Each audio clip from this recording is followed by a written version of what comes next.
Hi everyone, thanks for stopping by and seeing what I'm up to. Kevin's got some news, gonna give it to ya. I know, I'm either here or not here, but I know a lot of you used to watch these, and I've lost quite a few viewers, but anyway, without further delay. And stock market update for June 26th. Tomorrow, by the way, is the 3-month anniversary of the CARES Act, and our $1,200 stimulus checks officially getting approved from round number 1. Yay! That means we have had $1,200 stimulus checks to float us for 3 months, which is like $400 of stimulus per month. Go USA, and take that Canada. Now, first, let's get started with what the White House just gave us. A little bit more hope, I suppose. Monica Crowley, the spokesperson for the Treasury, which honestly is kind of funny because I feel like we all think that Steve Mnuchin is the spokesperson because he's always the one giving us updates. He's actually the Treasury Secretary. Anyway, the spokesperson, Monica Crowley, came out and gave us some insights today. She said if we see in another few weeks that the need is still there for another kind of stimulus, and we're focused on economic, pro-growth kind of stimulus, if those conditions still exist, we will consider additional stimulus checks. That's good. Now we're starting to finally have more of an open dialogue about more stimulus checks. This comes at the same time as Larry Kudlow, who hangs out in the White House all the time, says that he wants to potentially see the next stimulus check to be more targeted to those who lost jobs and who are in most need, which honestly, this is frustrating because, I think a lot of us would agree that it should just apply to the same group of people, if not more people as last time, but also sends a bit of a mixed message because Larry Kudlow, come on, he's the dude who's always like, man, that $600 plus up is such a disincentive for people to go back to work. You give them $600 a week, they don't want to go back to work, which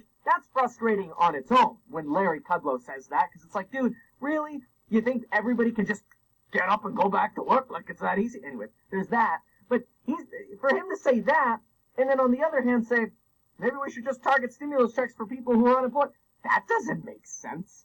I honestly think he misspoke on that, because that's like cognitive dissonance here. That don't make sense at all.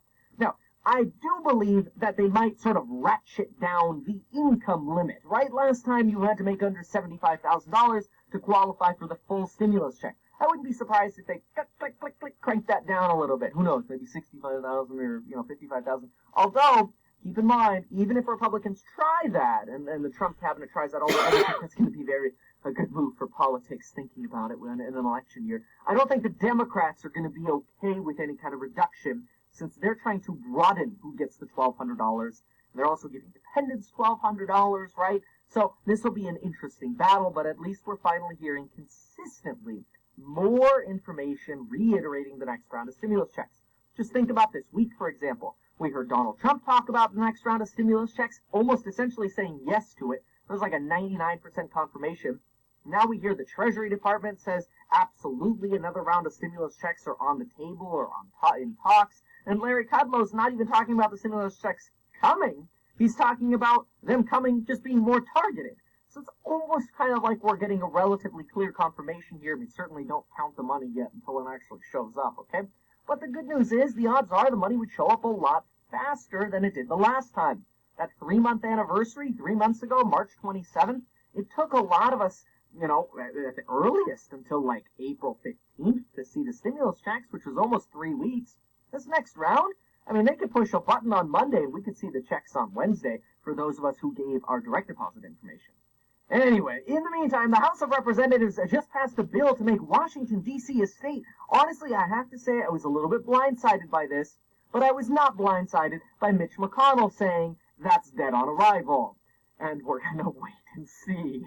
Anyway, coronavirus cases are spiking. Florida is closing bars. Microsoft is permanently closing the Microsoft Store. I guess that only leaves the Apple Store left in malls. Oh, wait, they're closed, too, in certain locations now, like Houston, Texas, where all of them are closed. Anyway, companies are starting to realize, and this is a ban, we've been talking about this for a while, but companies are starting to realize that, wow, we could sell online just as much as we could sell in store. And we could sell just as much without employees as we can with employees.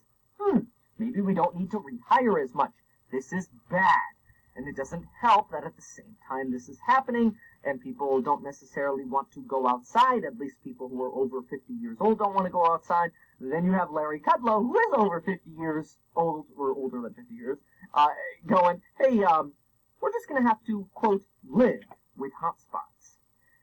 Elected officials seem to be considering reducing the $600 unemployment boost that expires on about July 25th because of the technical end of the calendar there. It will actually be earlier than expected. They're considering reducing that $600 boost to $400 to $450 per week with a potential back-to-work carryover that would allow some of us to take that money over from unemployment with us back to work. But again, that's a question I still need to write to him, because I'm self-employed on unemployment.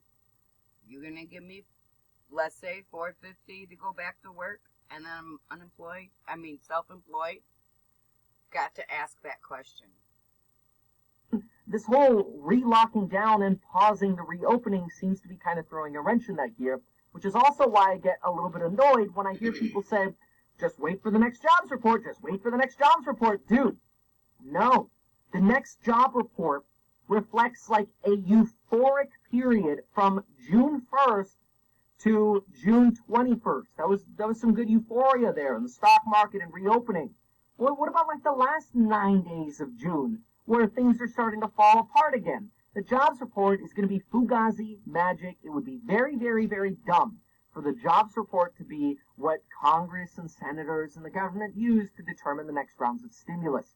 We need actual case data. We should listen to the economists and the Federal Reserve and please help avoid, as the Fed says, and Jerome Powell, the Duke, the money printer, avoid avoidable bankruptcies.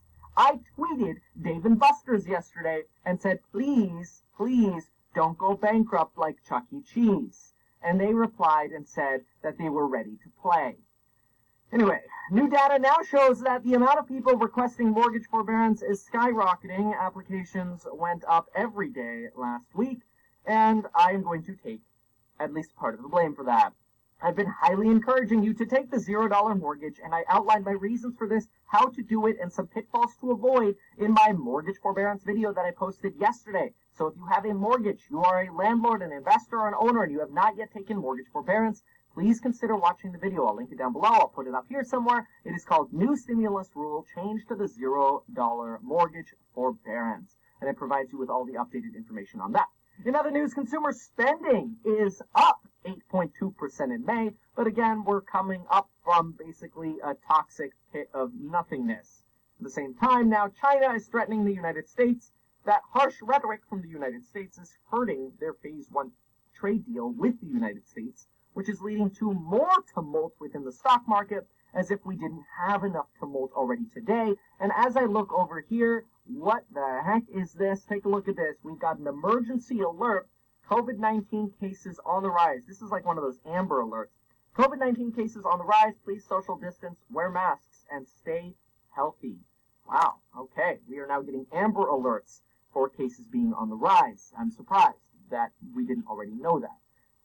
Anyway, this is not what we need right now. We don't need more tension in the market. We need solutions. And Mitch McConnell did clarify on Thursday that he wants to see more testing, not less. This came around the same time that the federal government agreed to keep certain testing sites open under federal funding rather than shifting that burden to nearly bankrupt states. But this definitely does continue to sort of reiterate the divisions between Republicans in the White House and Donald Trump and the Republican-controlled Senate, where the White House is interested in shifting testing burden to states, possibly even reducing testing. We're not exactly sure what is being meant when the White House either jokes about it or not jokes about it. And Republicans in the Senate are saying, no, yes, please, more testing. Anyway, all this just creates more uncertainty in the marketplace, and it does not help that Fox News, Tucker, well, I guess help depends on which side you are on. So I want to be mindful that I'm trying to be in the middle as much as possible here. But it certainly, it's not good for Republicans when somebody like Fox News host Tucker Carlson admits that Donald Trump's re-election now looks like it's in severe jeopardy. You could check out Tucker Carlson's show to see that yourself on YouTube. Watch the video from yesterday. And trust me, I realize when I say Fox News and Tucker Carlson, I am referring to like the right. Okay, for half of us, that's going to be like me referring to CNN. Okay, I'm just saying it's weird that somebody from Fox News would put together what they did about Donald Trump yesterday. I think that's very odd. Anyway, moving on from that, because that is a potentially divisive topic, this does mean that the next round of stimulus is going to be more and more complicated, because the less cohesion we have between the party in control, the less cohesion we can expect to have between Democrats and Republicans, and the more uncertain things are going to be going forward. And I'm sorry if that creates more anxiety for you. It certainly does for me. And this is why you need to make sure to have life insurance, because just even trying to stay in the middle makes me glad I have life insurance, because it is so stressful to say things correctly and as nicely as possible. So please don't make me feel bad. Get life insurance instead in the link down below and get 2 free stocks with Webull. When you deposit just $100, you will get 2 free stocks worth up to $1,400 and sign up for life insurance. Now, remember, if you have not yet also applied for the $1,000 idle check, those funds are going to run out, so I don't know what you're waiting for, but get that $1,000 idle check.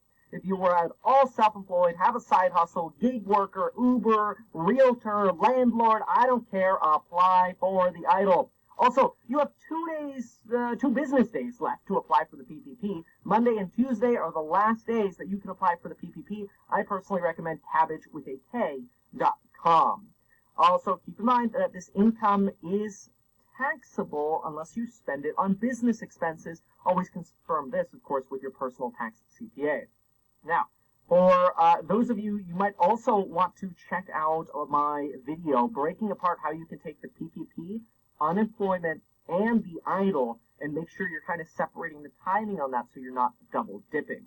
Now, in terms of the stock market, I'm going to keep this brief, but I did use Webull and Robinhood and M1 Finance to purchase stocks today because it was such a red day. I did also post a stock market update video, a dedicated video for that. Of course, YouTube suggested that to a fraction of y'all, so if you're interested in that, make sure to check that video out. I will link it down below as well. Thank you guys for stopping by and seeing what I'm up to. Up to. Please do share, like, and subscribe. Bye-bye.